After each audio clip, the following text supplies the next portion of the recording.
This is Lisa from Mobile Tech Review, and it's Apple v. Apple here for this Smackdown. This is one I hold near and dear to my heart because I had to make the same decision too, because I've been using plus-size phones in the world of Apple for a while, and I tend to use the big phones on the Android side too, like the Note 8.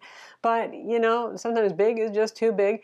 And sometimes, very rarely it seems like these days, that manufacturers put all their best flagship features in a phone that isn't the physically biggest one that they happen to sell just about too. So we have the iPhone 10 and we have the 8 Plus. We're going to smack them down now, Padawan learners. Let's start off with price, which is just a horror story, and this seems to be the theme for 2017 for flagship phones. When the Note 8 came out, that was horrifyingly expensive, and look, Apple's even outdoing them on price now in terms of being even more expensive. So my point is, both of these phones cost about as much as a premium Ultrabook these days, right? So as a percentage difference, $150 between these two isn't that much when you're talking $850 to $950 for your 8 Plus, or $999 to $1,150. That's $150 more for the little one. I don't think that's going to be the biggest deciding point. If you decided you can afford the 8 Plus, you probably figure you can afford the 10 as well. And with carrier payment pricing, that works out to about $36 for the Plus and about $41 for the 64 gig models for the iPhone 10. So yeah, I don't think that the price is so much because they're both so crazy expensive. In terms of breakability or durability, neither of these is. We've already seen drop tests and beat the phone up tests, and I'm sure there are going to be a lot more because people love to put those up and get a lot of views, although it's an expensive hobby, isn't it? They're both glass, front and back. Apple says it's really durable glass, so much for that. They seem to break pretty easily if you drop them. Both have metal frames, aluminum on the Plus and stainless steel on the 10. Now, aluminum is easier to nick, so you might get the aluminum edge a little more chewed up than the stainless steel, but I think that's the least of your concerns. In either case, with both of these, you're going to want a case if you tend to have the dropsies because, yeah. One of the big discussions here is screen size, and I've done a video just about the true display size of the iPhone 10, or the truth about very narrow aspect ratio widescreen, super widescreen versus standard 16:9 aspect ratios. So that's going to be a deciding point for, I think, a lot of people out there. The 8 Plus still feels like the bigger screen experience since it's wider and has a traditional 16:9 aspect ratio. So no loss of screen real estate, or very little, is wasted if you're consuming media. You're watching the usual 16:9 videos like this video right now, photos, that sort of thing. We're talking 62 millimeters wide, that's across if you're holding in portrait mode for the iPhone 10, versus 69 on the iPhone 8 Plus as measured with our trusty beautiful ruler. Yes, the iPhone 10 is bigger in the long dimension thanks to its super wide aspect ratio. So if you don't really spend a lot of time watching videos, but you do a lot of reading, either ebooks or the web or whatever, it could actually be a plus, and it might be your preference. So it depends on your use case here. Right now, most games aren't optimized to use the new aspect ratio, but typically in the land of iOS, developers adapt pretty quickly. So right now you're going to see a lot of letterboxing in some games that looks like about the same amount of screen real estate as a regular iPhone 8, not 8 Plus. Like I said, that will change as developers update their games. But with the 8 Plus, there's no waiting and hoping for you gamers out there. You got your goods right now. You got full screen glory. But the iPhone 8 Plus is huge, right? I mean, I know I've been living with the plus-size iPhone models for several years, and it's got the biggest footprint of pretty much any of the very high-end smartphones out there, as particularly in the width. Like, it's wider than the Note 8, all that sort of thing. It's not very hand-friendly unless you have big hands and long fingers, which I happen to, but my pockets are often not big enough to accommodate the phone. So that forces you into buying an Apple Watch, which is great for Apple, but maybe not so great for your pocketbook and not something you wanted to do. So much as I find the iPhone 10 and also the Galaxy S8, which has about the same screen size and same overall size, a little small in terms of screen real estate for my liking, I'm willing to put up with it because I'm no longer putting a Ford F-150 in my pocket. Also, as a plus, a lot of you are buying 8 Pluses or 7 Pluses or 6 Pluses because you wanted all the best features, and those tend to find their way only into larger phone models. You get the best features on the iPhone 10 without having to go supersize. So that's pretty nice too for those of you who really didn't want to get shoehorned into the giant phone. Then there's OLED, which is one of the biggest deals about the iPhone 10, only on the 10, not on the 8 Plus. P3 color gamut for both of these, but the iPhone 10 does true HDR. Now Netflix supports HDR HDR on the iPhone 8 Plus and the iPhone 8, but Apple only claims actual HDR support for the iPhone 10. Colors are just slightly more saturated on the 10, and they're very accurate. If you don't believe me, you can go to DisplayMate. They've just done their full, rigorous analysis of the display, and indeed, it's the most accurate display yet on a phone, and in fact, beats most laptops.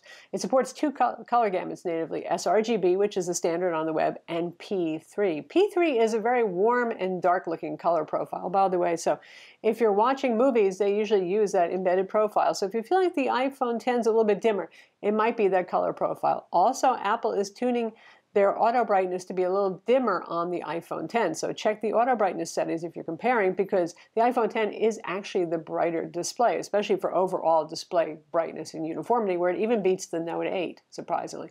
Note 8 can get super duper bright in certain locations of the screen at a time only, but not the overall brightness of the display. Why does Apple tune the brightness down? Because OLED can burn in. That's just the way OLED is. So it helps to reduce the chances of burn-in if you're not running it searingly bright. Something else worth mentioning is the iPhone 10 has tap to wake, which is pretty handy if you don't want to pick it up and aim it at your face and then unlock it. So that helps a little bit for that extra step of having to swipe after you do Face ID unlock. The iPhone 8 Plus does not have tap to wake, but they both have motion sensing lift to wake, which is integrated pretty well into the respective Touch ID and Face ID sensor experience. Now, Apple claimed the battery life was going to be a lot better, about 2 hours better than iPhone 7, but not as good as an 8 Plus, and that's where it is sitting right now. Between the 8 Plus and the 10, the 8 Plus still does have longer battery life, even though OLED's a more efficient display technology, so there's that. It's about a half an hour of actual use time difference. Now, both of them run pretty darn long, and they have quite good battery life, so this is not a terrible thing. If you're coming from an iPhone 7 or an iPhone 6, the smaller model, the 10 is going to seem awesome to you, but the 8 Plus is still the overall champ. For performance, nothing to see here. Same CPU, same RAM, same storage options, same performance. Now, one thing to note is the iPhone 10 does get hotter when it's working hard. That's the price we pay for smaller designs, more compact and thinner designs, but I've benchmarked this thing, I've tested this thing, I have not seen any evidence of thermal throttling. So performance on par. Speakers on the 8 Plus seem a little bit louder to me, and we've tested a couple of units, and it just seems to be the case. We're talking about just the speakers now. The 10 still sounds pretty loud, rich, and full. They both have stereo speakers using a down-firing speaker on the bottom and the earpiece to fire at you, so they're both pretty good. 8's a little bit louder. 8 Plus is a little bit louder. So camera experience. Like I said, here's one of the few times when the biggest phone doesn't get the best flagship features. The iPhone 10 has a bit more sophistication going on.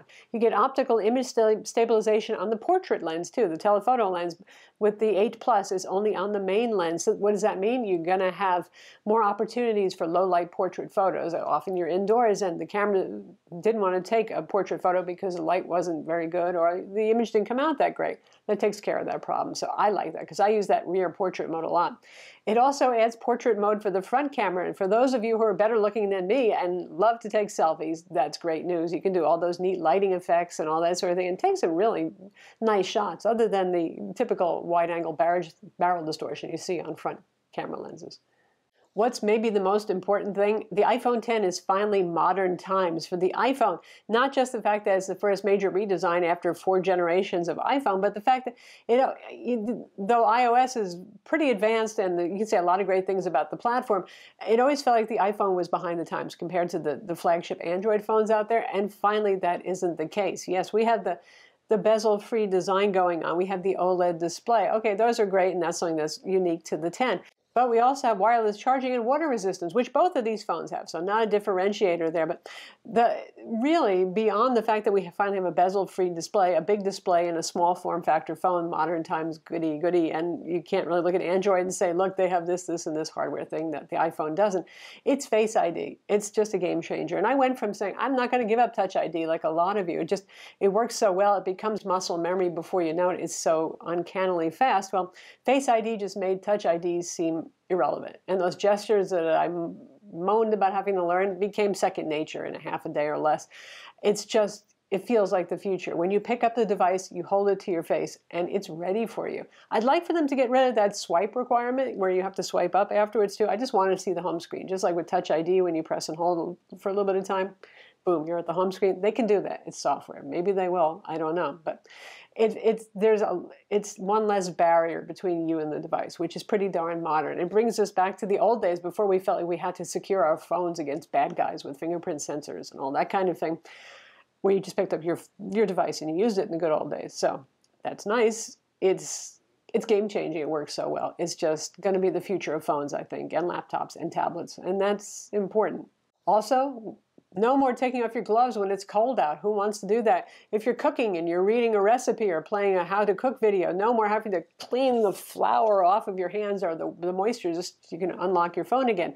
You're sweaty at the gym. It doesn't matter. You're not using your fingerprint anymore. The face scanner doesn't care if you have beads of sweat on your face, honestly. So it's a friendlier way of doing things, I think. Well, in this intra-brand competition, Apple wins either way, right? Sorry, Android fanboys. You can just go and insult both of them in the comments. I'm sure some of you will, but, you know, they both have their pluses. It's pretty obvious at this point. The ultimate biggest feeling screen experience is still going to be for this one. However, the ultimate biggest thing in your pocket experience is also going to be this one. And it depends on how important that is in terms of trade-offs. The camera certainly is a little bit more sophisticated. Over here, the OLED screen, the modern stuff. That's really what sells me on this in the end. Number one, yeah, I have big hands. It doesn't matter. I can hold this just fine, but my pockets, not so much. But the modern design of this, the OLED display, the just about no bezels, you know, and I'm not even one of those no bezel freaks, but that feels modern, that feels lovely in and of itself. But Face ID really has sold me so far, and I love Touch ID, and I was like, oh, I don't know, I'm not sure I'm gonna like this Face ID business.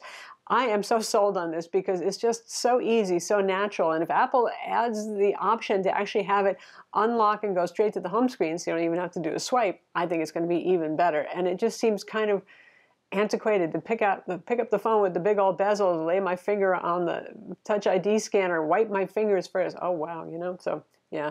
For me, I have to say this one is the winner. But I can understand if you want to go with this one, too. Like I said, there's lots of pros for this one still.